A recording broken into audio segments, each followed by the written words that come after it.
Your video presentation will be handled by our PIC for today, which is Ms. Husna. And once your presentation has ended, you may turn on your microphone and camera for the Q&A session. For your information, the presentation is approximately 10 minutes and the Q&A session is 5 minutes. Once your Q&A session has ended, please turn off your microphone and camera. Without further ado, let us begin with the first presenter for today. Our first presenter is Anis Alisha Matropi. She will be presenting her research entitled Prolonging the Properties of Starfruit Averrhoa carambola using edible coating of pectin maltodextrin sodium chloride at ambient temperature storage. Our PIC, Ms. Husna, will share the video presentation. Hope you enjoy. Thank you. Hi and Assalamualaikum everybody. I'm Anis Alisha from University Kuala Lumpur, and today I would like to present about prolonging the properties of starfruit Averrhoa carambola using edible coating of pectin maltodextrin sodium chloride at ambient temperature storage.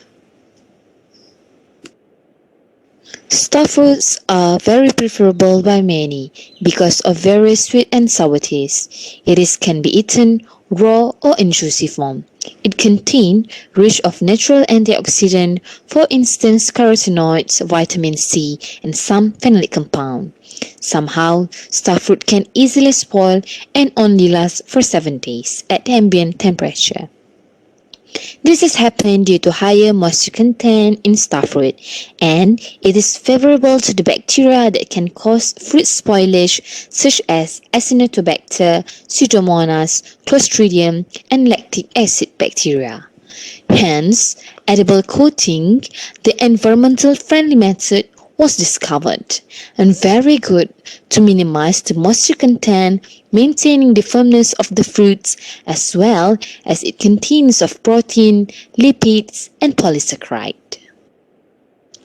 The objective of this research, we would like to determine the effectiveness of edible coating of 1% pectin maltodextrin with different concentration of sodium chloride towards the quality of the starfruit and its shelf life at ambient temperature. The methods of this research includes starfruits preparation, coating solution preparation, the coating process, as well as analysis. For the starfruits preparation, we bought starfruits freshly from supermarket with maturity index of 2, which refers to the mature fruits with physical green with a little yellow color, and we choose the same size without any external defect. Next, for the coating solution, we prepared 1% of pectin maltodextrin as well as 3 different sodium chloride concentration of 100 ppm, 200 ppm, and 300 ppm. For the coating of the starfruit, firstly, we dip the fresh starfruits in the sodium chloride solution. Begin with 100 ppm for 30 seconds. Then, we tried it at ambient temperature for 30 minutes. Secondly, we take the same starfruits and dip into the pectin maltodextrin solution for 30 seconds. And then, we dried it at ambient temperature for 60 minutes. We repeat the same step for another sodium chloride concentration and prepare the samples to be dried. Samples were evaluated intervally for 0 days, 2 days, 5 days, 7 days, 10 days, 14 days, and samples prepared are as listed as below. For the analysis, we undergo 4 important analyses, which includes pH analysis, total soluble solid, texture analysis, and microbial analysis. For the pH analysis, we can observe the control, which is the uncoated sample, increased the pH from 3.02 at 0 days to 3.49 at 14 days. The increment of the pH throughout the 14 days were also observed for sample of pectin maltose with 200 ppm of sodium chloride and pectin maltose with 300 ppm of sodium chloride with reading of 3.14 and 3.31 respectively at the 40th days. While for the pectin maltose 100 ppm of sodium chloride, the pH was observed as decline throughout the 14 days with reading of only 3.02. The reduction of pH is a good sign as it lowers the metabolic rate, respiration rate, and decreases the uptake of organic acid in the respiration process. Next, for the total soluble solid analysis, the increment of the number of bricks for control sample and sample pectin maltose with 100 ppm of sodium chloride from 5.22 bricks to 6.00 bricks and 5.20 bricks to 6.00 bricks respectively has shown the high conversion of starch and acid into sugar. While for sample pectin maltose 200 ppm sodium chloride and 300 ppm sodium chloride, the TSS is considered as low, hence the conversion of sugar is also lower. It is important to have high number of TSS as it maintains the sugar content of the fruits. For the texture, the coated sample shown more firmness compared to the control sample. This is shown at 0 days. The pectin maltose with 100 ppm of sodium chloride has the texture of 6 Newton, as seen as 300 ppm of sodium chloride sample, while the control sample texture is only 5 Newton.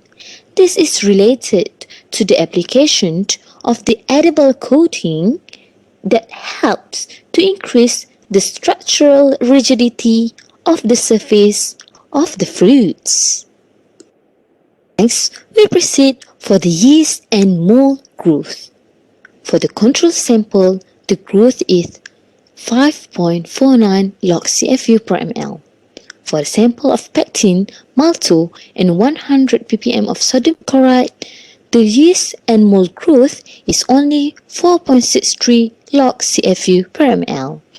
For pectin maltose 200 ppm of sodium chloride, we can see the increment of the yeast and mold growth with the equivalent to 5.25 log CFU per ml.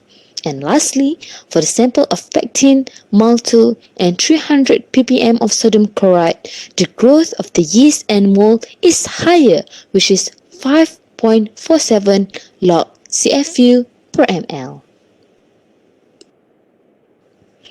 For the bacterial count, the control sample, the bacterial growth is 5.19 log CFU per ml. Then, for the sample of pectin maltose 100 ppm sodium chloride, the growth of the bacterial is only 3.17 log CFU per ml. And then, for the sample of pectin maltose 200 ppm of sodium chloride, the growth is high, which is 4.48 log CFU per ml. And lastly, for the sample of pectin maltose 300 ppm of sodium chloride, the highest bacterial count was found with 4.88 log CFU per ml. Now, as the conclusion, we can see the effect of the combination coating with sodium chloride, pectin, and maltodextrin has given the significant effect to the sample. The pH of pectin, maltodextrin, 100 ppm sodium chloride coated fruits was the lowest compared to other sample. And then for DSS, the control is slightly higher than coated sample. the firmness of the control sample is lower compared to the coated sample because coating capable to delay the reduction of firmness in starfruit. Finally, the microbial growth starfruit coated with pectin malto 100 ppm sodium chloride has lower count of yeast, mold and bacteria throughout the 40 days. As the magic conclusion of this study, we can say that the sample of pectin maltodextrin 100 ppm of sodium chloride is enough to prevent from the fruit's spoilage. And then 200 ppm and 300 of ppm for the sodium chloride has give the drawbacks towards the fruits, as well as the uncoated sample also has shown the significant result towards our study. That's all from me. Thank you so much. Thank you so much for the presentation, Ms. Anis Alisha. You may now turn on your microphone and camera. We will proceed with the Q&A session. For that, I will pass the floor to our judges, Dr. Su and Dr. Nur Huda. Hi, good afternoon, Miss Anis. Thank you for the presentation. Very good. I found that you had published your study, right? Early this year. Hi, Miss Anis. This study had been published in journal, right?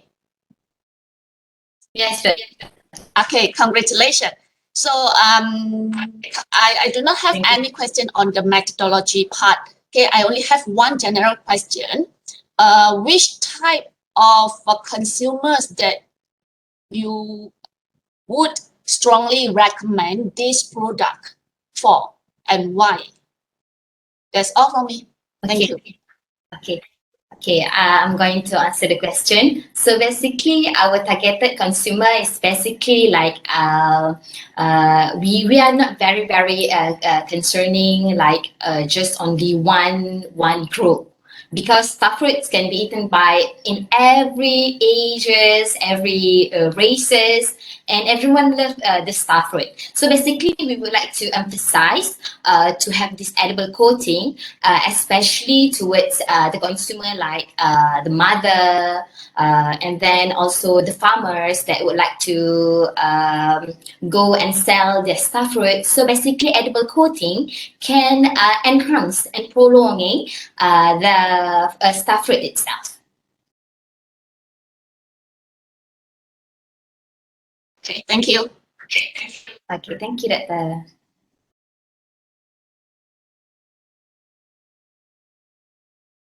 Thank you, Anis. Dr. Nur Huda, any question?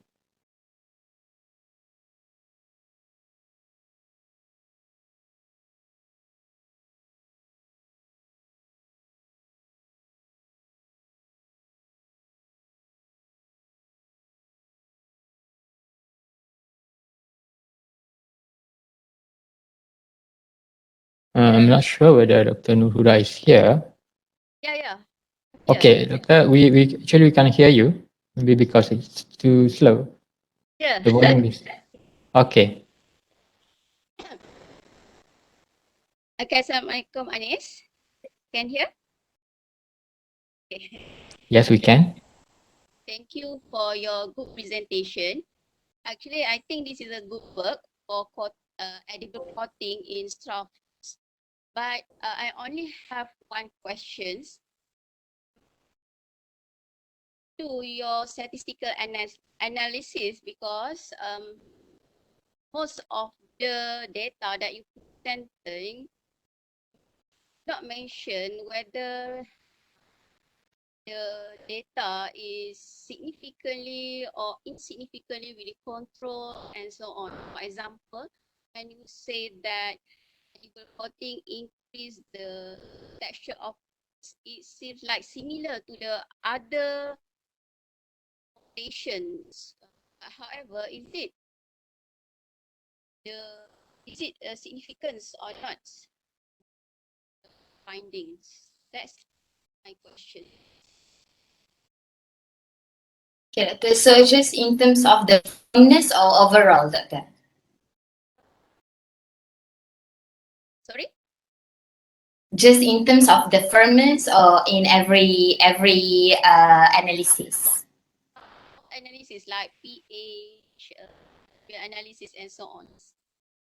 Okay, so basically in the paper and then the abstract that I've sent, every of our study is significant because we can see that in comparison between the quoted and the unquoted sample, the quoted sample can have a very better shelf life in terms of the firmness, in terms of microbial analysis and everything. So basically our study is very significant compared to the control. Between the control and then uncoated control, it gives the significant effect. But between the control, between 100, 200, and 300 ppm of sodium chloride. So basically 100 ppm of sodium chloride is enough because 200 and 300 ppm of sodium chloride would give the drawbacks to the fruit itself. Your statistical value in your presentation? Yes? Why you do not add your this statistical analysis in your presentation? So I just put the raw data inside and do not put either it is significant or not significant. Yes, Statistical analysis. thank you, Dr. Su and also Anis. Yeah, I believe what Dr. Nuhuda means is that you should mention the p-value or type of statistical analysis that you use in your study. I think that's all.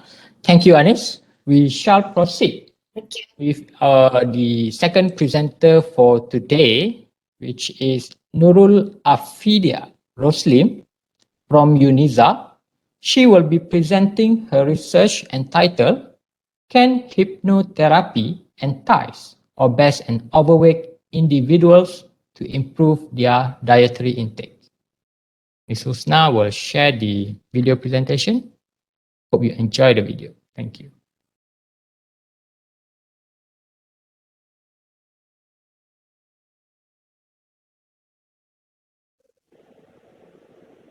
I am Nurul from UNIZA, who will present my study entitled Can Hypnotherapy Entice Obese and Overweight Individuals to Improve Their Dietary Intake?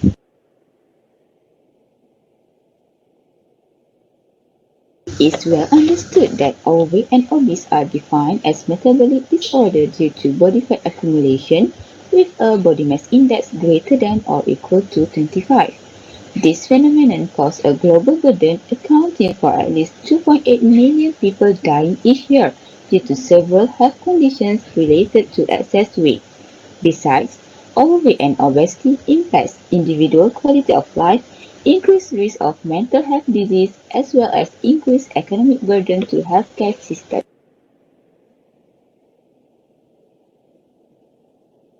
The global burden continues to increase, and it has been estimated that nearly 57.8% of the world population will be overweight and obese by 2030 if the current trends continue.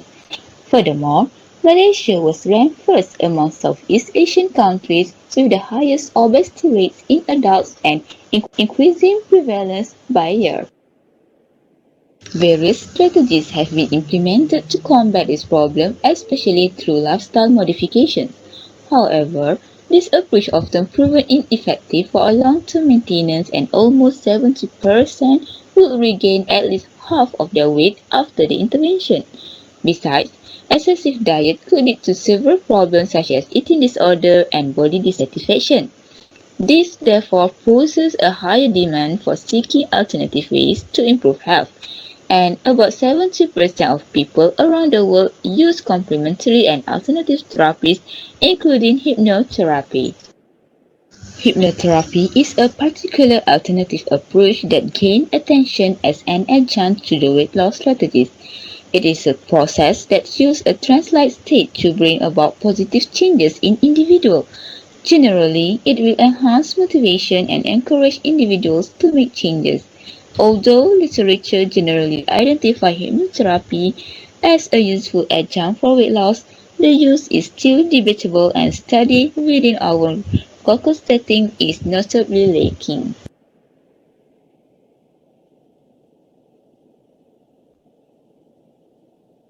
Therefore, this study aims to evaluate the effectiveness of hypnotherapy in improving dietary intake and body weight of individuals with excess weight problems in a public university in Terengganu, Malaysia. This pre and post study was conducted in 3 campuses of UNIZA among overweight and obese staff and students with followed inclusion criteria. This study has been approved by UNIZA Human Research Ethics and consent was obtained for participants prior to their enrollment. Eligible participants were randomized either to intervention group or the control group. Their anthropometric measurement and diet recall were taken at baseline 1 month and 3 months later. Both groups received health education talks covering healthy eating and physical activity recommendation. For those in intervention group, they will receive hypnotherapy for 30 minutes during the session. An ego strengthening technique with positive suggestion to have healthy diet was applied during hypnotic session. The measurements such as demographic, anthropometry, and food record were obtained from participants to accomplish the objective. The collected data then were analyzed using SPSS version 23. Descriptive statistics were employed to summarize demographic and anthropometric, while nutrition intakes were analyzed using Nutritionist Pro software. Repeated measure analysis of covariance was used to assess the impact of hypnotherapy between groups with age, gender, and pre-intervention variables as covariates. The p-value less than 0.05 was considered as statistically significant. At the end of study, 3 participants lost at follow-up, providing 104 evaluable participants.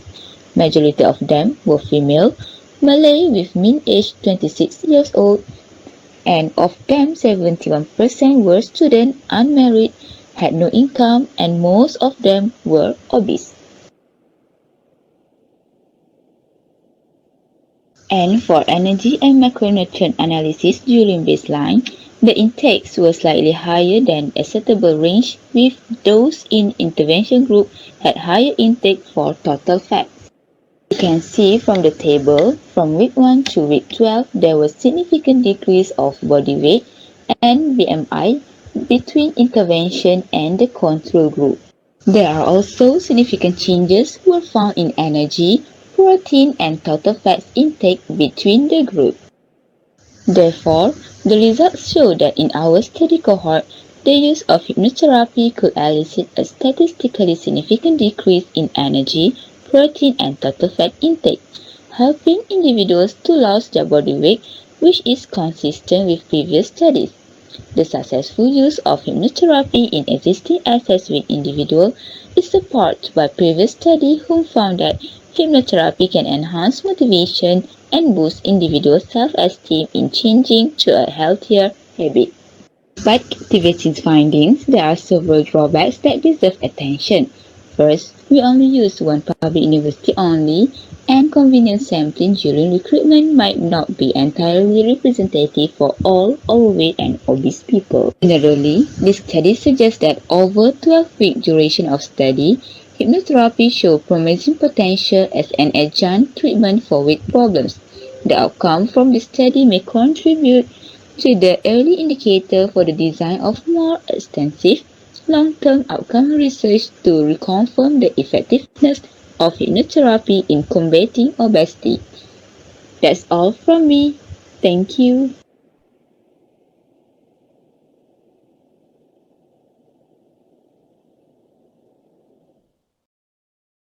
Yes, thank you so much, Ms. Nurul Afidia, for such an interesting study, I believe.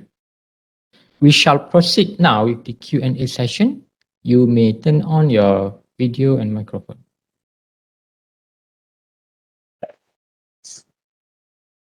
Ms. Nurul Afidia, you can turn on your microphone and video. All right. Thank you. Over to you, judges. Yes, thank you, Nurul. Hi, Nurul. Can you hear me? Yes, very interesting study, Nurul.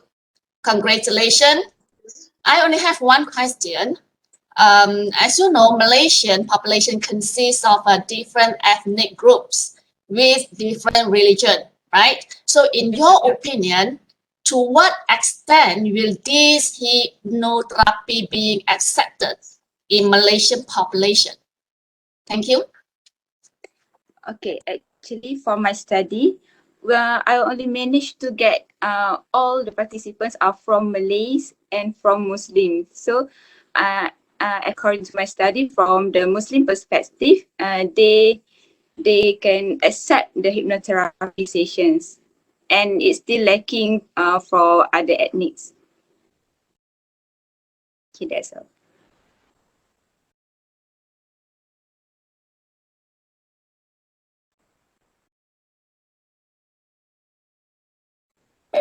Okay, thank you, Dr. Su. Okay, I'll pass the floor to Dr. Nurul Huda. Yeah, yeah. Okay.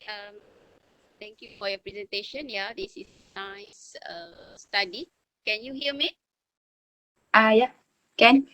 I just have one question. Why do you think that in this study, many women, many female involved in this study rather than male, as we that maybe male are more obese than female. Okay, I think because women actually they have more perception. They need to be healthy and slim because our media has shown that be slim as a model of beauty. So women are more likely to reduce their body weight, and they are more likely to join the weight loss program. And in my case also, mostly women join the program. That's all.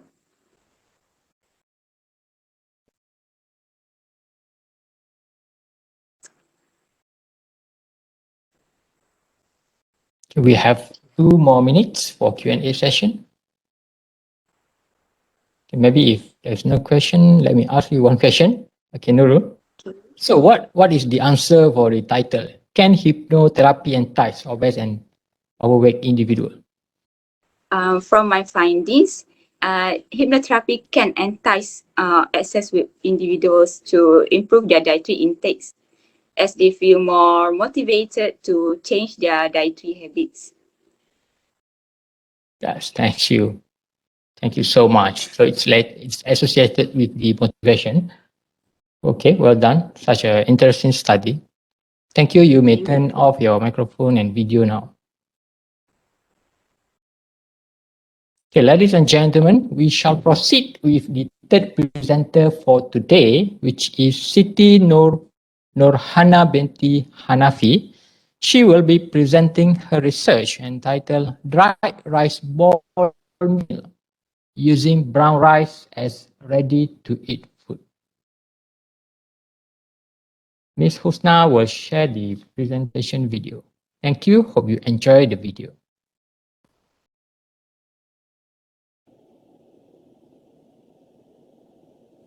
Assalamualaikum and good day to all of you. My name is Siti Nurhana binti Hanafi from UST Kuala Lumpur MySet. Now I would like to present about dried rice ball meal using brown rice as ready-to-eat food. This is the content of the presentation. The first one, the idea comes from the ready-to-eat food, which is known as the onigiri. Onigiri is a Japanese food, commonly notable as omusubi, nigiri and rice ball, made from white rice, formed into triangular, cylindrical or round shape, often wrapped with nori or cold seaweed, traditionally filled with pickled ume, salted salmon, katsuobushi, mentaiko, and other salty and sour ingredients as a natural preservative. Okay. Umeboshi is pickled fruit, katsuobushi is smoked, fermented, skipjack tuna, mentaiko is traditional Japanese seafood ingredients. You know how the onigiri look like? Okay, this is the onigiri. Nowadays, in Malaysia, onigiri is made with any different filling and flavor to satisfy the consumer demands. ingredient, which is rice grain. Rice grain has four main parts. The first one is hull, which is the hard protective coating. Bran, the outer layer, white rice or endosperm, and the fourth one is the germ, which is the nutrient rice core. And here I would like to differentiate between the white rice and brown rice. The white rice is smart rice that only has the endosperm while it has bran and germ are removed, while the brown rice is known as whole grain rice with the inedible outer hull removed. It contains all parts of the grain including the fibrous bran, the nutritious germ, and the carb-rich endosperm. As additional information, the brown rice is a great source of carbohydrate, fiber, and many nutrients. The problem statements are: during a crisis, such as natural disaster, war, or disease outbreak, people might encounter shortage in food supply chain and most probably will cause them to consume lack of nutrition. People nowadays love to have ready-to-eat food due to hectic and modern lifestyle, but the foods are not very nutritious. The main objectives of the research are to produce a fried nutritious rice ball meal, the RBM, using different weight of brown rice, 83.3%, 87.5%, and 90%, to evaluate the effect of the different weight of brown rice on the chemical and sensory properties of the RBM. For methodology, there are two main parts, which are preparation of the RBM and analysis. The first one is the preparation of steamed rice. We use 350 grams of white rice as a control based on the consumer acceptance during preliminary test. And then we use different weight of brown rice, which are 250 gram, 350 gram, and 450 gram of brown rice. And then we have the additional ingredient, which is 50 gram of barley. This is the fixed amount for all the sample. And then the fixed volume of water, which is 900 ml. After that, we prepare the chicken floss. We use the same size of chicken breast and undergoes the washing, boiling, sealing, and scraping process. And then the scalded chicken breast is stirred and mixed together with sugar, soy sauce, salt, and oil, and undergoes frying process. After that, the rice is shaping to the rice ball. After that, the rice ball will dehydration. Okay, this is how to calculate the percentage of rice by using the weight of rice. After that, we proceed to the analysis. The first one is the chemical proximity analysis, which are ash, fat, protein, carbohydrate, and energy determination. And the second one is sensory evaluation hedonic test. The first one is the preparation of steamed rice. The second one is the preparation of chicken sauce. Next is shaping the rice and frying process. For sensory evaluation hedonic test, there are 50 random gender of panelists attend the sensory evaluation that was set at 11:30 a.m. until 3 p.m. and they evaluate 4 different of sample, which are control, 83.3% of brown rice, 87.5% of brown rice, and 90% of brown rice. The first one is the chemical proximity analysis. The parameters are moisture, ash, fat, protein, carbohydrate, and energy content. The data will be explained by using the graph on the next slide. Okay, this is the mentioned graph. Now we can look that the blue color is the control, or 87.5% of white rice. The orange color is 83.3% of brown rice. The red color is 87.5% of brown rice. And the green color is 90% of brown rice. Now we look at the moisture content first. We can see that the control has the highest moisture content, which is 53.28%, because of the white rice has the watery and sticky condition, while for the brown rice, which has the 3 layers, not easily to absorb water and need more water for cooking.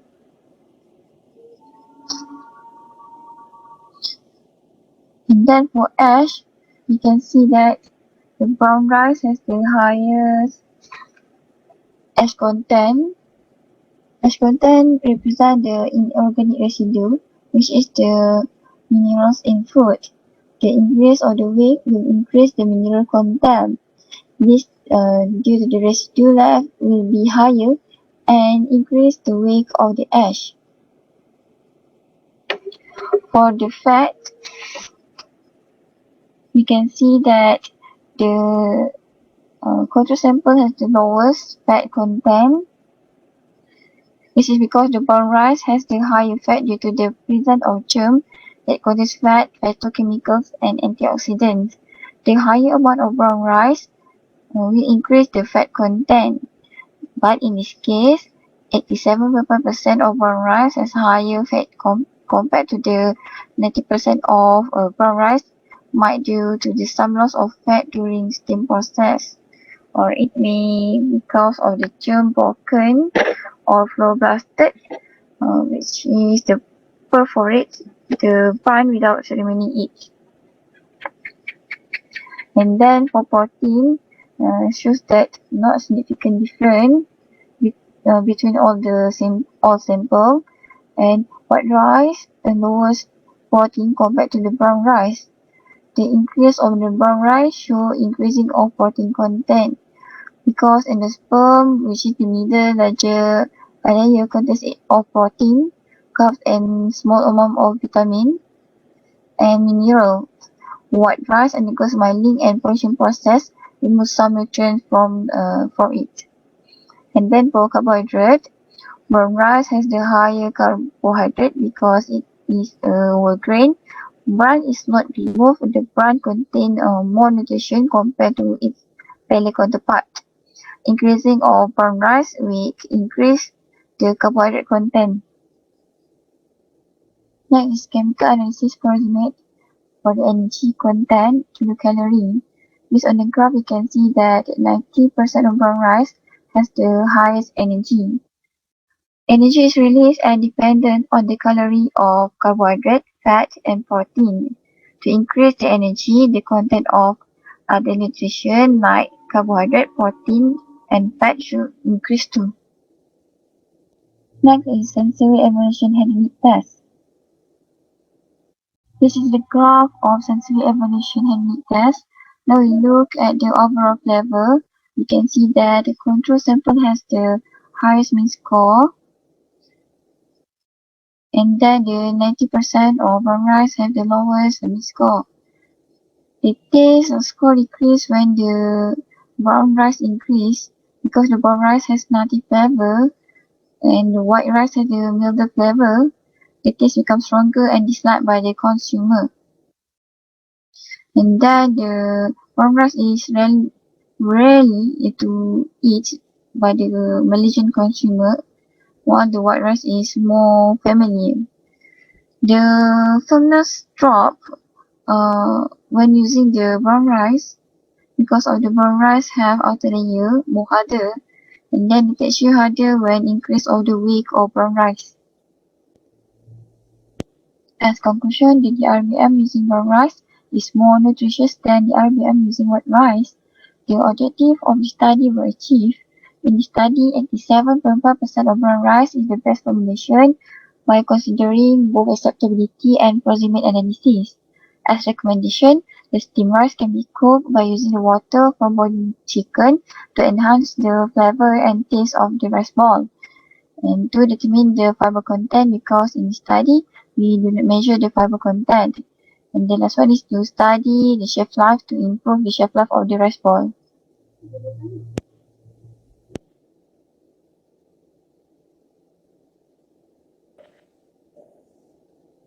Thank you, Siti Nurhana. You may unmute your microphone and turn on your video. Let us proceed with the Q&A session. Over to you, the judges. Hi, Miss Husna. How are you? I'm fine. Thank you for your presentation. From the topic, can you please explain what is the meaning of dry rice ball meal? Is it the same with the sushi, that the few slides that you showed just now? Yeah, it looks like same to the sushi, but the shape is round, the round shape. And then dry, what does it mean? Dry rice ball meal. What does it mean? Dry means not the like original rice that we eat, or how? Is in the dry form? Oh, this is because the form is dry and we also undergo the dehydration process during the making of the rice ball. So basically, it is not the same like the sushi lah. The sushi is the rice, Yes, yes. right? Okay, okay. Now I understand. And then, is this dry rice ball meal available in the market? Yes, it might be available in market, but I think not currently. Okay, so this product is not yet available in Malaysia. Yes, Your product, dry rice ball meal, still not available in Malaysia, or how? yes. At this moment, I think the dry rice ball meal is not available in the market in Malaysia. But it is available in Korea. Am I true? I think yes. Okay. Okay. My question is, would this brown rice ball cost higher than the white rice ball meal? How is the cost? Will it cost higher? The cost a little bit higher because the brown rice is a little bit expensive compared to the white rice. So, what would you expect? What would you expect in terms of the acceptability among Malaysian population? Okay. I think currently most of people would like to try the new things, also the food, because we can see that Malaysian people like to try something new, such as sushi. That's not the our local food, but they very like to try that. So why not we produce this type of food in Malaysia? Okay, thank you. That's all my question. Thank you.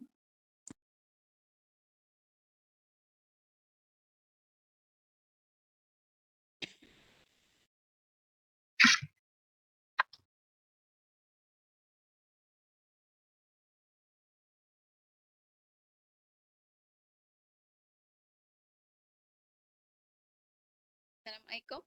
Can you hear me? Waalaikumsalam. I have two questions here. Okay, first question, why did sensory evaluation at which times that 11:30 to 3 p.m. because this time actually can affect consumer preference. Sorry, Doctor, can you repeat? I can't hear you. Question number 2, how to increase the preference of consumer when using brown rice formulations in food product? Since as we know, consumer actually didn't like the brown rice taste. Okay, thank you for the question. Okay, that's all my questions. Okay, thank you for the question. How to increase the preference to consume the rice ball? We can add some. In this case, we can use chicken sauce or meat sauce to attract people and attract the consumer to consume this food and increase their preference.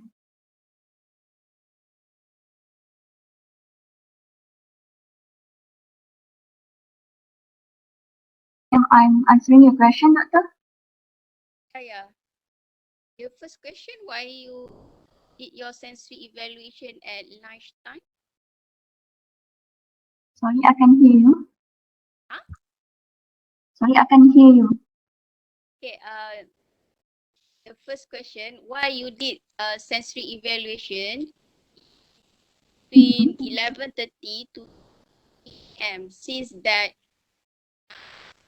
that duration is actually time would affect finding. Okay. Because during the day we can expect that people is hungry to eat, and then we can do the evaluation test during that time, because when people is hungry, they will not not expect any what you call not to expect the flavor. So we more prefer during the day.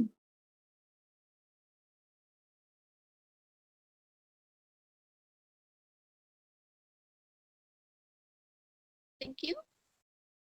All right. Thank you, the judges, and also Ms. Siti Nurhana.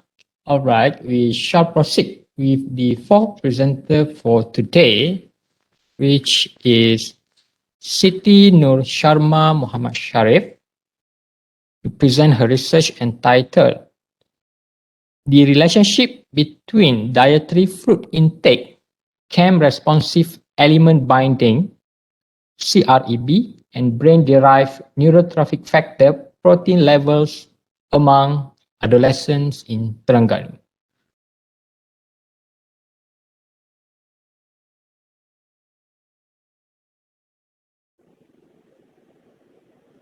Assalamualaikum and good day.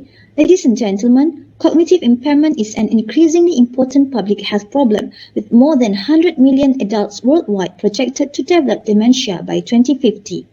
Early life intervention is the most important and need to be identified, especially in dietary influence on molecular systems and mechanisms that maintain cognitive function as preventive strategies to diminish this risk. Therefore, my sharing today is about the relationship between dietary fruit intake, chem-responsive element binding, CREB, and brain-derived neurotrophic factor, BDNF, protein levels among adolescents in Terengganu. Adolescence is a sensitive time for the developing brain. Research shows diet is likely to be a significant influence on brain capacity during this stage of life. Chem response element binding, CREB, and brain-derived neurotrophic factor, BDNF protein levels tend to be a critical mediator for the beneficial effects of diet on neurogenesis and cognitive function. In the hippocampus, the involvement of CREB and BDNF in neuroplasticity and neurogenesis is important to learning and memory. BDNF stimulates the development and differentiation of neurons and promotes long-term potentiation, which is widely considered to be one of the major mechanisms underlying memory acquisition, consolidation, and storage in the brain. A minimum daily intake of 400 grams of fruits and vegetables is recommended to reduce risk of cardiovascular disease, cancer, and cognitive impairment, as well as for the prevention of micronutrient deficiencies. Despite its well-documented health benefits, the intake of fruits remains low worldwide, particularly among children and adolescents. According to NHMS study, prevalence of adequate intake of fruit among adolescents were decreased from 48% in 2012 to 32% in 2017. A similar situation was also reported for the adolescent population in Asian countries, which 76% reportedly consumed less than 5 servings of fruits and vegetables per day. Increased fruit intake has been associated with improved cognitive function. However, in Malaysia, most adolescents still haven't met the recommended intake of fruits, and far less is known on how their dietary of fruit intake can be affected to their protein levels of CREB and BDNF. Thus, our main objective in this study is to determine the relationship of dietary fruit intake to CREB and BDNF protein levels among adolescents in Terengganu. A cross-sectional study was conducted in selected secondary schools involving students aged 14 and 16 years old in rural and urban Terengganu. Selected secondary schools were in Kuala Terengganu, Marang, and Hulu Terengganu districts. The sample size was calculated using single proportion formula using EpiTools program, and the minimum sample was 332. In this study, a multi-stage random sampling method was used. A total of 12 schools from the 3 selected districts with 24 classes provided a total sample of 430 respondents. Firstly, permission to conduct the study at the selected schools was obtained from the relevant authorities. Next, the school visited had been organized. Selected students were needed to attend a blood sampling session and an interview session by the researcher on the actual day for data collection. 3 ml of blood were collected from each of the students by trained and experienced phlebotomists from UNISA. Then face-to-face interview was conducted by researcher using a validated MyUM adolescent food frequency questionnaire. Students were asked about the frequency of taking fruit diet within the past 12 months. A total of 15 fruit lists was being questioned and students needed to recall the fruit intake according to the frequency selection list. A pictorial illustration was provided to help students in estimating the serving size of each portion. During laboratory work, fasting blood sample was allowed to coagulate and centrifuge for serum separation and used for serum analysis. Serum sample were assessed using ELISA kit to determine CRAB and BDNF protein level. For results, current studies showed that about 189 adolescents met the daily recommended intake of 2 servings of fruits. There was a higher prevalence of female adolescents who met the MDG 2020 recommendation compared to male. The prevalence of adequate intake of fruit was lower among adolescents aged 14 years old compared to adolescents aged 16 years old, while majority 55% prevalence of adolescents from rural and tended to consume fruit less than recommended. Prevalence of adequate intake of fruits in current study was quite high compared to national levels in NHMS 2017. However, the finding was comparable with NHMS 2012, where Terengganu was the highest intake of adequate fruits among other states. For the distribution of fruits consumed among respondents, banana showing the highest consumed by adolescents, following by rambutan, watermelon, durian and mango, while starfruit was the lowest intake by adolescents. The other type of fruits that had less consumed by adolescents were dried fruit, canned fruit and guava. Similarly, the most commonly consumed fruit among adolescents in current and previous study were banana, watermelon and mango. This may be due to availability and affordability factors as well as their personal preference regarding its acceptability factors such as taste, color, odor and appearance. Overall, there was significant difference reported in all mean energy and nutrients of fruit intake between fruit serving groups. There was significant difference in mean CRAB and BDNF protein level between adolescents who consumed less than 2 servings of fruit daily and adolescents with adequate intake of fruit. Current findings showed that serum level BDNF was significantly higher in the adolescents with adequate fruit intake. The mean of CRAB protein level was significantly higher among adolescents with an inadequate intake of fruit. Multivariable analysis was conducted to determine the factors associated with the BDNF protein level of subjects. Papaya, watermelon, folate, thiamine, and iron were the adjusted significant determinants for BDNF protein level, while in contrast, there was a significant linear negative relationship between thiamine and BDNF protein level. Multivariable analysis was also conducted to determine the factors associated with the CRAB protein level of subjects.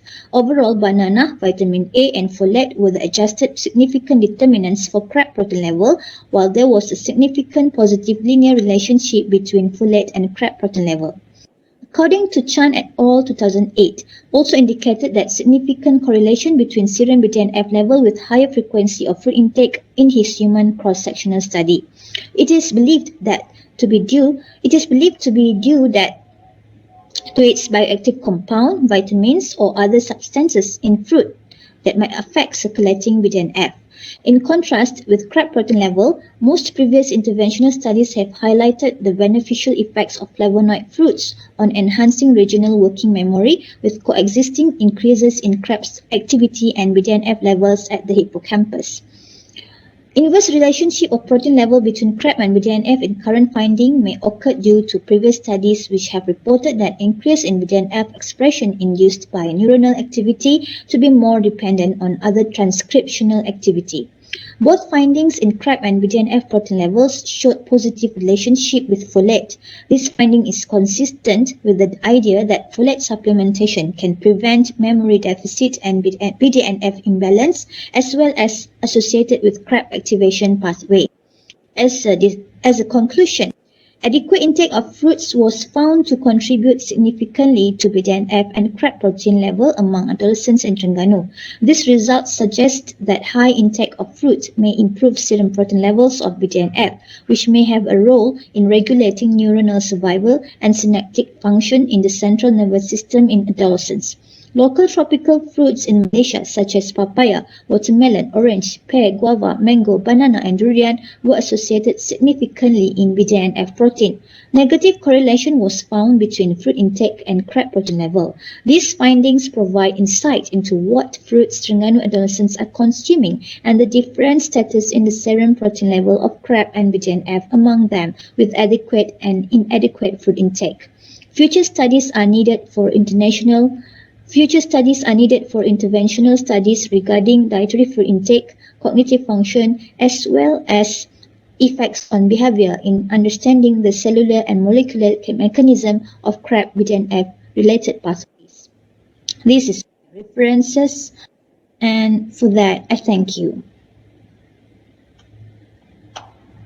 Thank you, Ms. Siti Nur Sharma, for the presentation. You may turn on your camera and unmute your microphone. Let us proceed with the Q&A session. Over to the judges.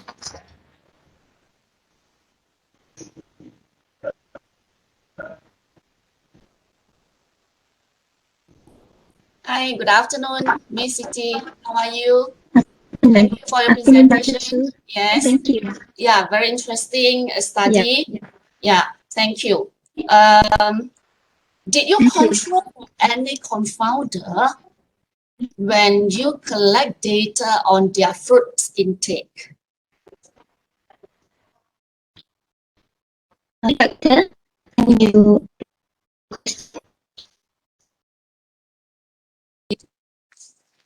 repeat the question? Sorry, I can't hear. Can you hear my question just now? No. Can you repeat the question? Okay, sure, can. So, in your data collection, I want to know whether you had control the confounder.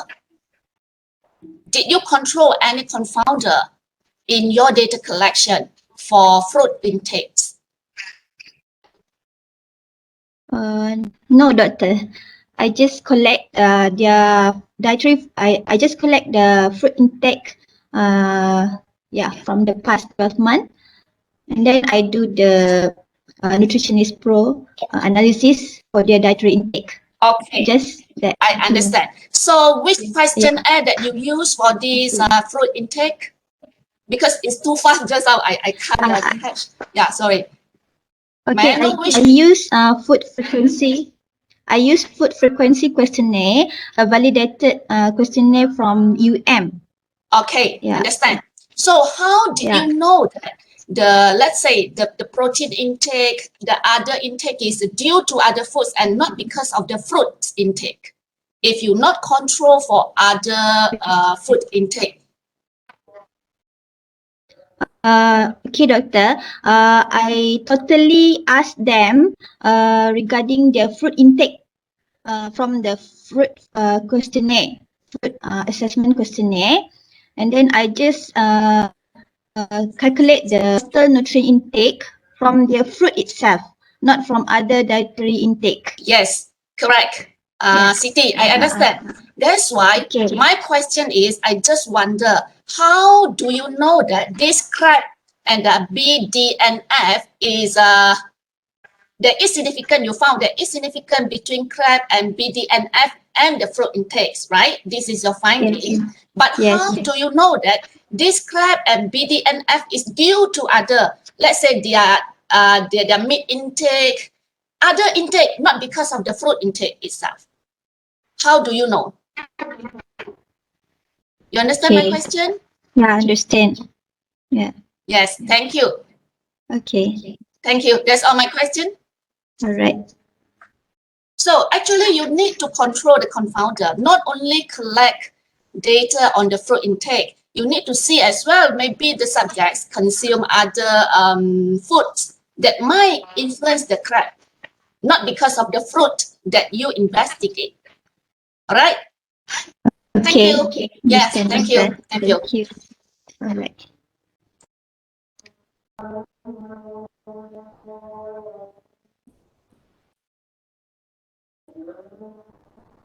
Assalamualaikum. Waalaikumsalam, Doctor. Can you hear my voice?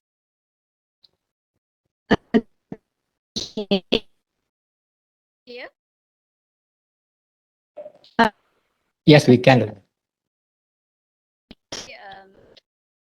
Question also is quite similar with the soup, but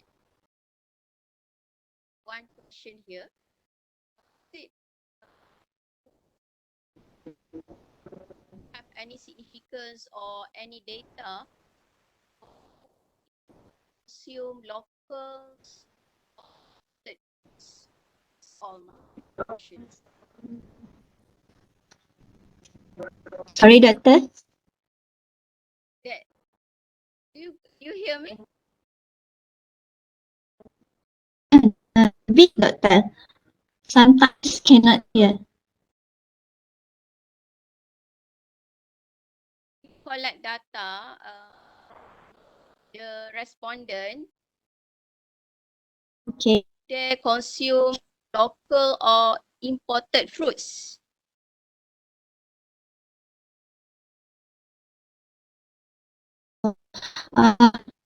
Most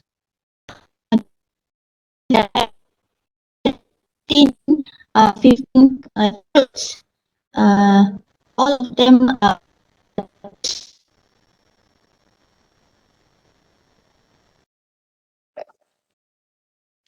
I think Miss Siti No Sharma having internet connection problem. Yeah. So due to time limitation, I'm sorry, we have to proceed with the next presentation. okay. Okay, thank you. You may turn off Okay. your camera and mute your microphone. Okay, Thank next, you. we shall proceed with the fifth presenter for today. We have Noor Ain Shuhada binti Zamri to present her research entitled Microbial Survivability and Sensory Attribute of Symbiotic Yogurt fortified with immobilized Lactobacillus plantarum and Okara.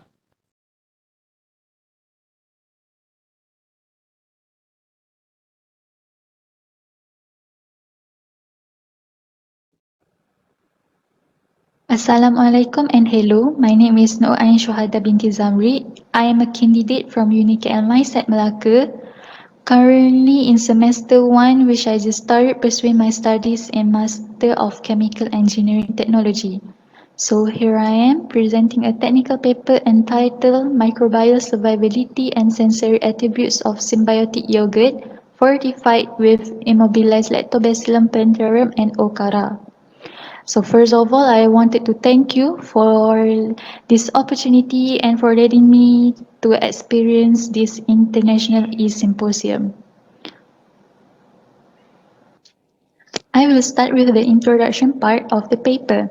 So, as we know, yogurt is one of the fermented meat product that has lots of benefit to the consumer, such as providing good digestive system and immune system. According to Adolphson in 2014, the lactic acid bacteria species that have been applied in yogurt could increase their survivability, especially in high acidity condition in gastrointestinal tract. Then, what is okara?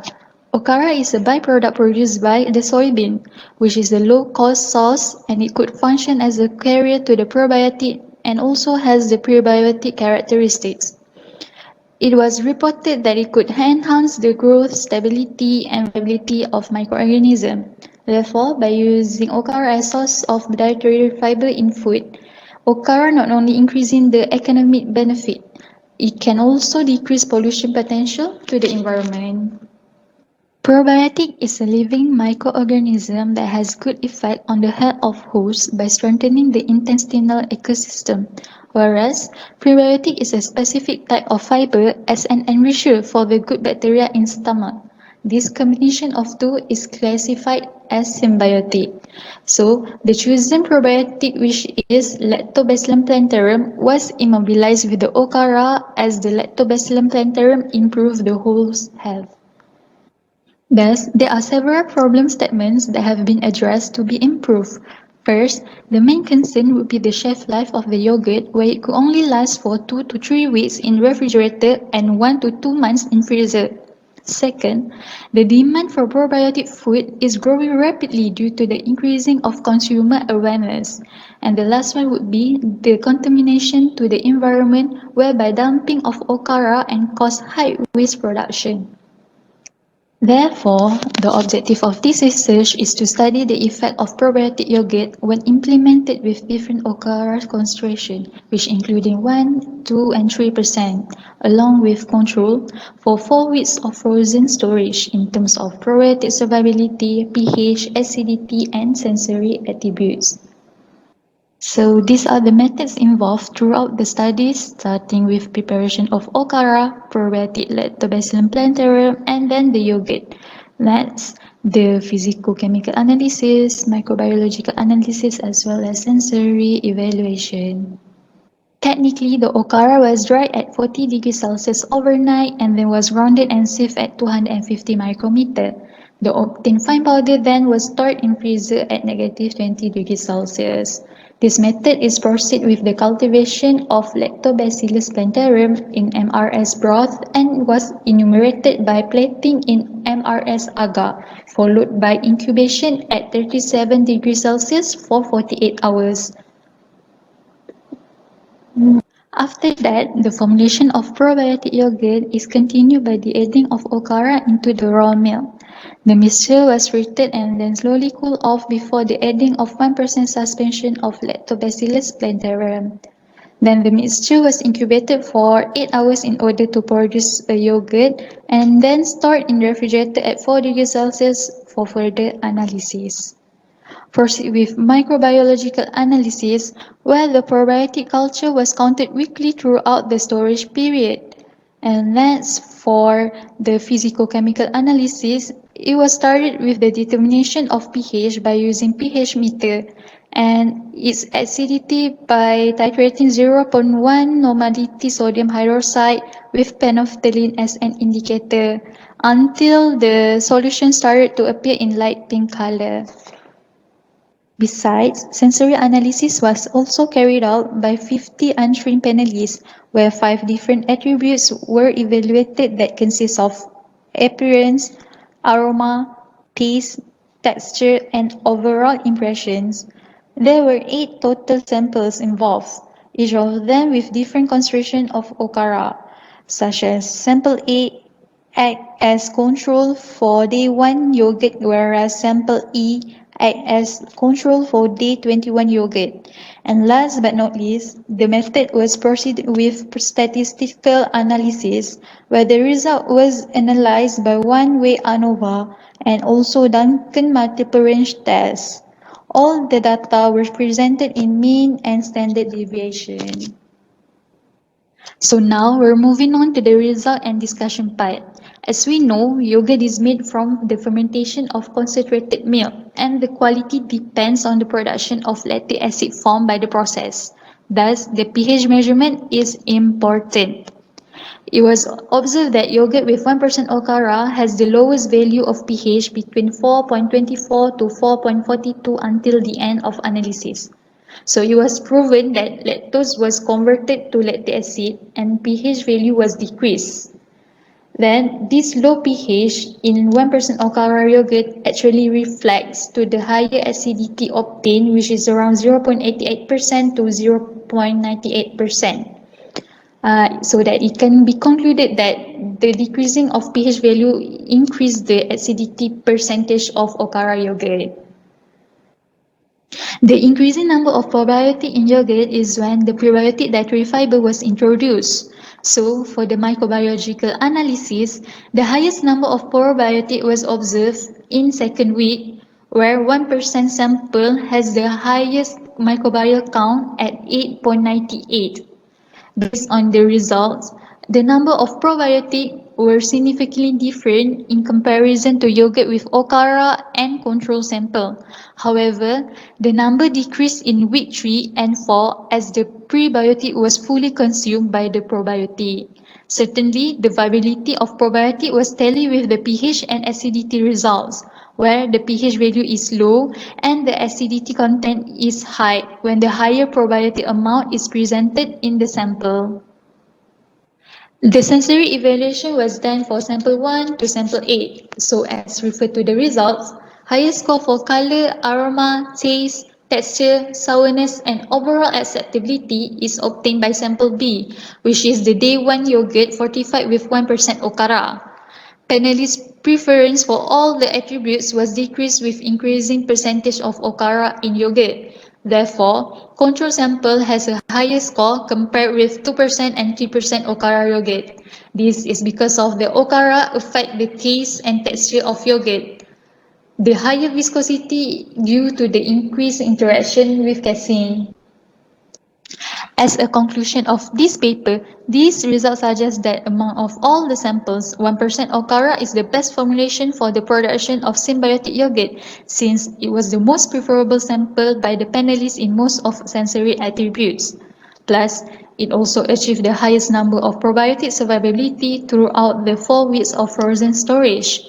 It was proven that okara dietary fiber could act as prebiotic with the probiotic supplementation, thus created a symbiotic yogurt. However, increasing okara content could decrease the probiotic viability as well as the panelist sensory acceptance. Therefore, as a recommendation and alternative way to increase the overall acceptability of yogurt fortified with okara would be incorporating the fruit pulp to lower down the beany taste of okara, along with enhancing the sweetness of the product to better adapt with the taste of consumer. And for the last slide, these are the references that have been used in this presentation. With that, I end this presentation with thank you.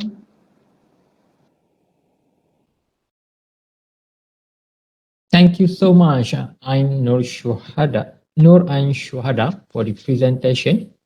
You may unmute your microphone and turn on your camera now. We shall proceed with Q&A session. For that, I pass the floor to the judges.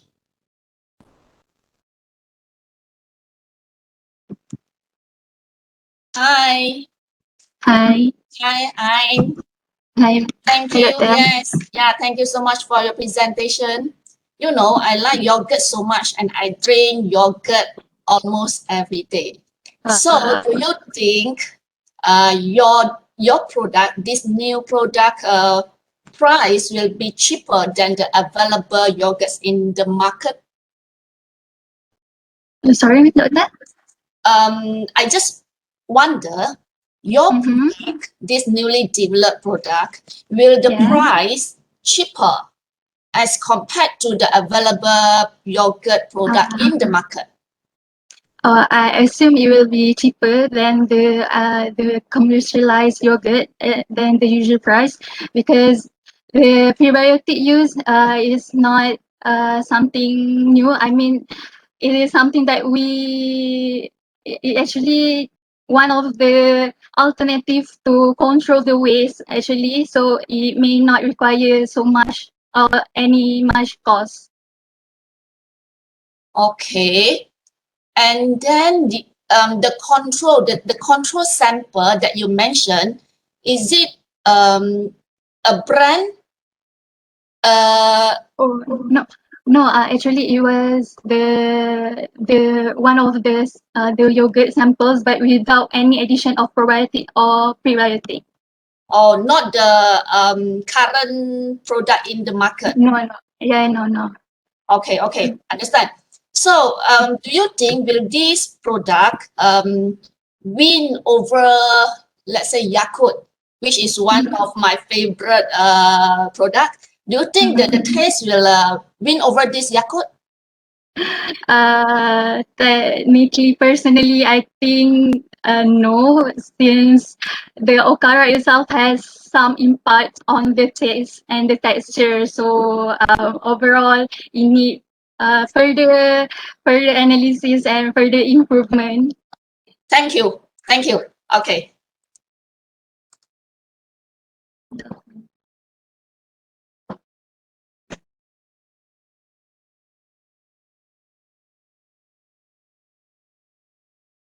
Assalamualaikum.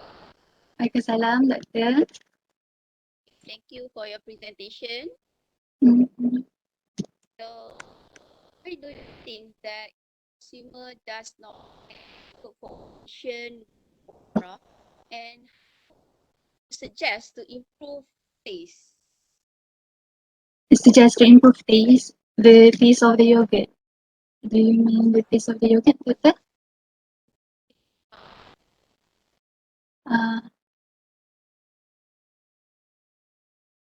I'm sorry, Doctor. Can you repeat the question? Why do you think that consumer doesn't like yogurt formulation with okara? Oh, Suggest to improve taste. oh, I might think that because of the panelist experience with the okara itself, maybe they are not preferable with any soybean product. But as I have mentioned before, it can be the incorporation may be increased by the increasing the sweetness of the yogurt, as well as incorporate with the fruit pulp, the soybean fruit pulp.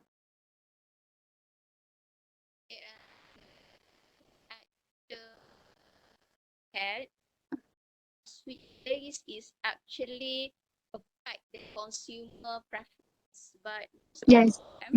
yeah, but most of them Mhm. use sugar alcohol or other alternative sweetener rather than sugar itself or itself. Sorry that your voice is quite fading. Okay, maybe you can also add sugar alcohol. Oh, yeah. It can be any types of natural sugar also. Yeah, because in the market right now, they tend to add sugar alcohol rather than the substance or sucrose itself. When you add some, maybe they will add some rice, the yogurt and so on. I see. Yeah. Can be one of the improvement. Yeah, because consumer like sweet taste rather than It's true, indeed. But one of our one of our approach is by substituting the sucrose sugar with the more beneficial sugar, right, Doctor? that's all.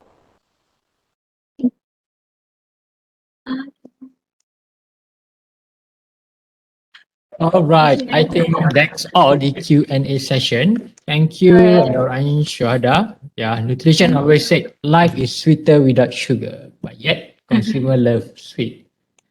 Okay, we're going to have our last presenter for today, which is Dr. Anis Nadia Ismail from University Science Malaysia. She will be sharing with us her research on construct validity and reliability of Cryogenic Food Frequency Questionnaire CFFQ for guardians of 6 to 11 years old children in Kota Baru, Kelantan. Thank you. Enjoy the presentation.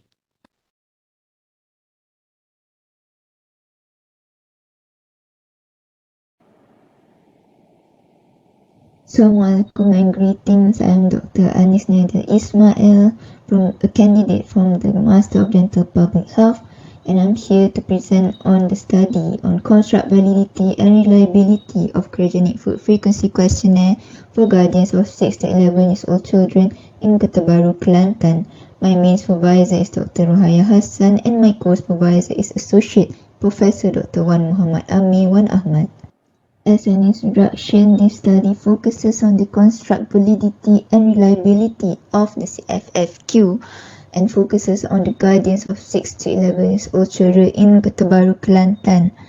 This age range was chosen because the oral health status attributes to the children's general health and their growth. Hence, it is crucial to tackle any factors that affect the oral health status of children in this group. Simple tools that measure dietary patterns in early life are critical.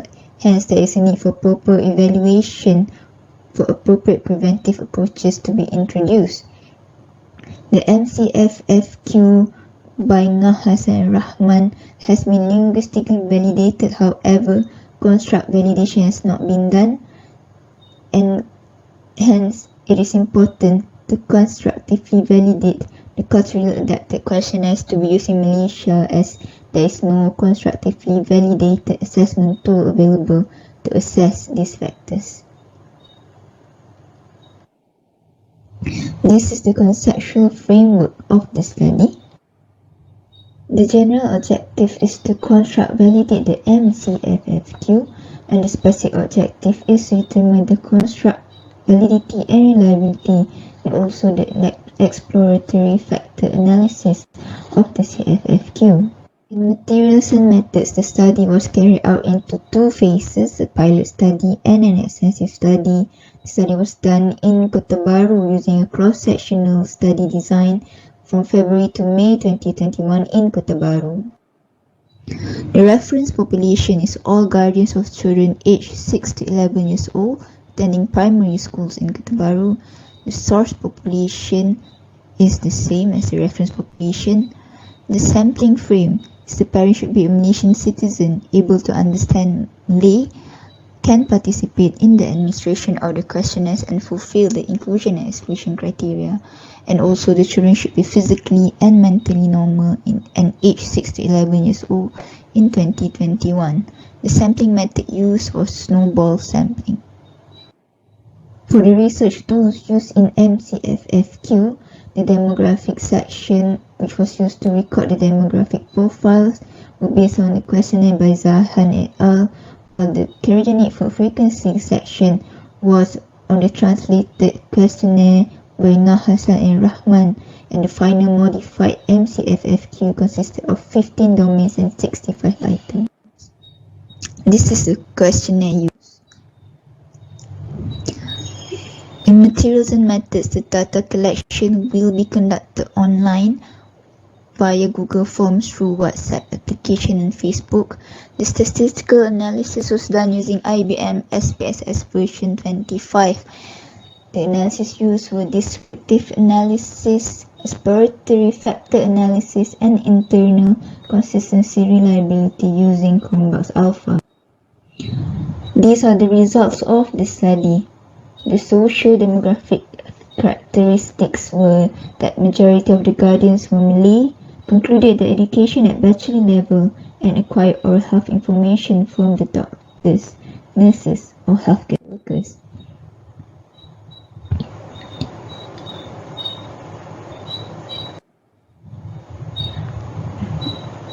In the pilot test, it was found that all 15 factors had eigenvalues more than 1, where the scree part confirmed the retention of the first two factors. The data showed overall value of KMO satisfied for each domain, but there is an exception of the other domain which showed an unacceptable KMO value of 0.48. All the domains demonstrated statistically significant Bartlett's test of sphericity, whereas the variance showed was within the range from 17.2% to 58.27%. It was also found that most of the items were grouped together, except for 4 items. Thus, removal of the 4 items from the questionnaire was warranted.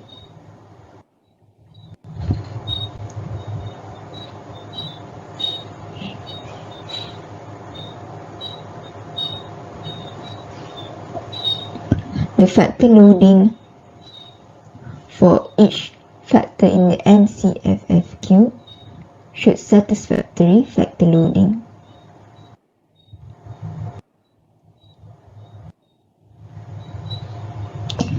Next, regarding the internal consistency reliability of the questionnaire, for all the domains, the range of Cronbach alpha values was between 0.42 to 0.97. Most of the items had Cronbach's alpha value of at least 0.7 except the following 3 items, and it was found that the deletion of these 3 items caused a slight increase in Cronbach's alpha value. Hence, the removal of these 3 items from the questionnaire was indicated.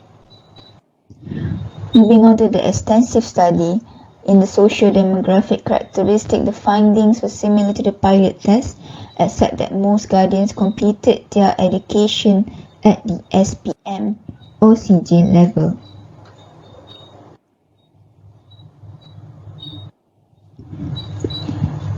Moving on to the EFA, the results indicated satisfactory KMO values for all domains, except similarly for the others domain which showed an unacceptable KMO value of 0.6.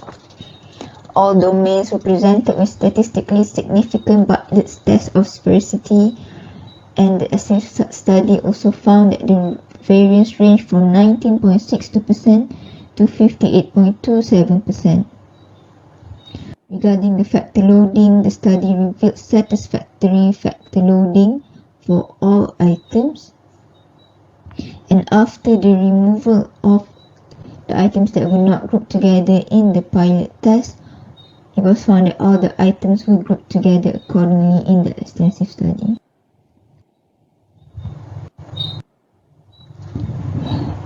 Moving on to the internal consistency reliability, for all the domains, the range of Cronbach alpha values will be between 0.502 to 0.967. After the removal of the 3 items, there was found to be a slight increase of the Cronbach alpha value. However, some of the Cronbach alpha value was still below the recommended range of 0.7. Moving on to the discussion, as shown in the results, all the domains have shown statistically significant Bartlett's test of sphericity in both the studies, and this shows that the factor analysis done was beneficial with the research data. It was also found that items belonging to the same factor should have a strong correlation with each other in EFA, except for the items that were not grouped together. Most of the products were grouped together, and this could be due to the understanding of the respondents regarding these items is limited, or they are not clear on the meaning of the items.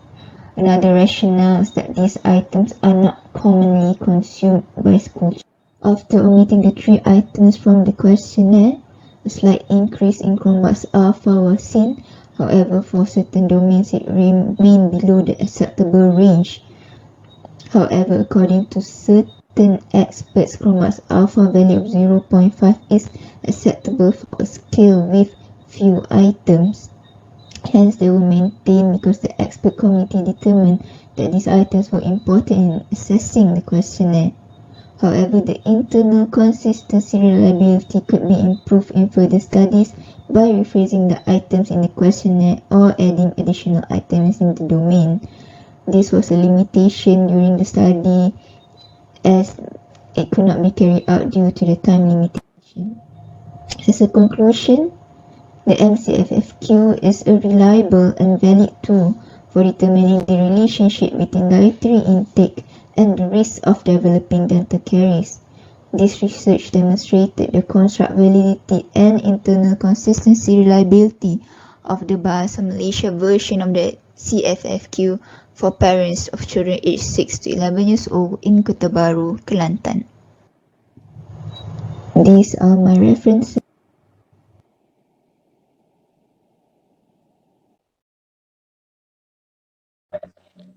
Thank you for the presentation, Dr. Anis.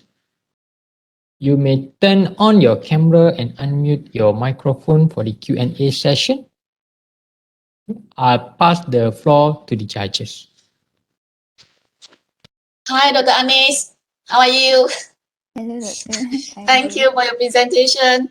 Okay, I would like to know if DCFFQ is a newly developed questionnaire or you translate from other language. Thank you, Doctor. Actually, this questionnaire was previously linguistically validated by Qna, Hassan and Rahman in 2019 from the original English questionnaire by Habibi and al. It was translated into the Malay language by the authors I previously mentioned. However, the authors only did the linguistic validation. So I took a further step to construct validate it. Okay, understand. Thank you, Dr. Anis. So, you mentioned about snowball sampling. I just wonder why you not apply purposive sampling, which is always applicable in clinical setting. Thank you for the question, Doctor. We applied snowball sampling because it was more convenient for us to get the samples as we contacted the primary respondents first, and then from those primary respondents by recommendation we could get the other respondents easily. However, we also verified their eligibility via phone calls, so that's why we choose the snowball sampling. Okay, thank you, Dr. Anis. Could you please explain a little bit on how did you carry out this snowball sampling? First, we contacted those that we know personally who are residing in Kota Baru area through WhatsApp, and then we after verifying their eligibility through the phone call and also by checking their address with the IC, we then asked them to forward the form to other respondents who might be interested, and then we repeat the process of verification to ensure the eligibility. Okay, thank you. That's all from me. Thank you, Doctor.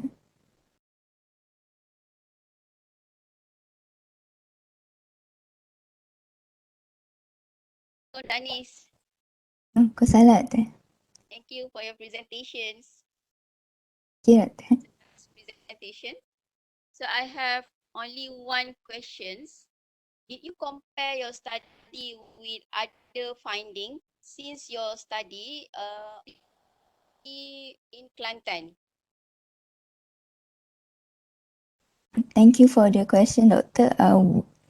For this study, we limited the scope only in Kelantan and we did not compare it to other studies, but I would also take that as a recommendation for future research. Thank you, Doctor.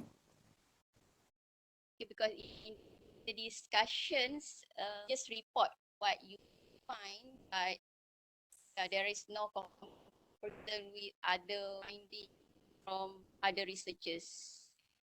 So that's all. I take note on that. Question and Thank you, Doctor. recommendation. Thank you, Doctor.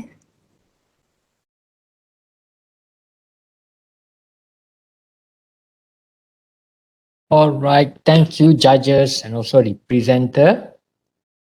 We now have come to the end of today's session.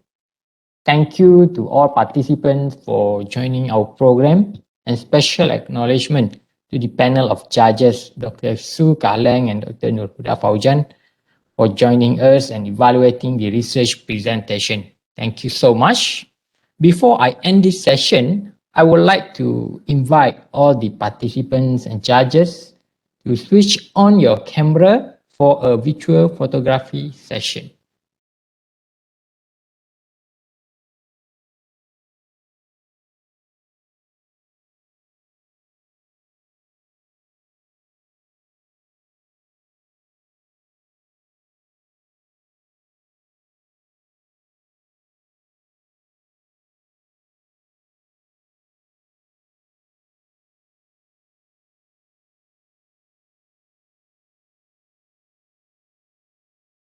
All right.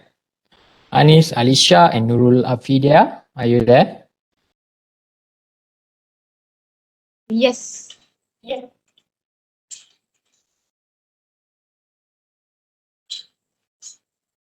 Dr. Nurhuda?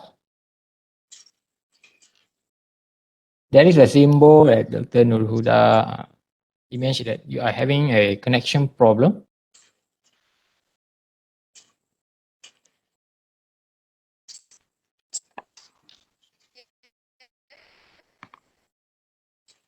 All right. Okay.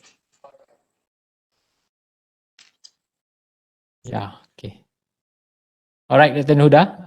I saw your image. It's quite having poor connection problem. All right. I think you should prepare for quite a long time because we don't know whether we can capture a good picture of everyone or not. Okay, let's wait for Dr. Nurhuda.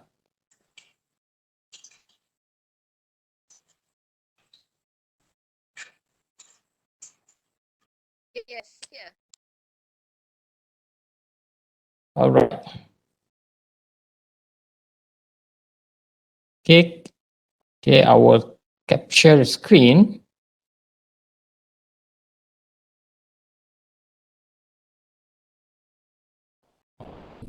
Wait. Okay, ready, everyone? 1, 2, smile. All right. Thank you so much. Okay, let me save a picture and share in the WhatsApp group.